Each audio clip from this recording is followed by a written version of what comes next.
Village life is very simple and pure. Life in a village is very slow. There are no worries of city life. The atmosphere is clean.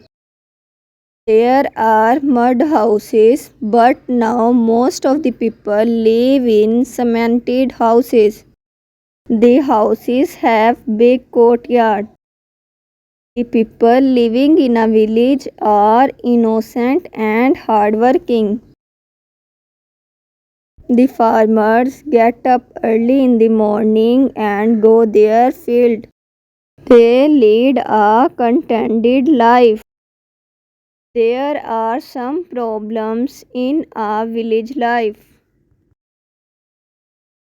Modern facilities of life are not available there.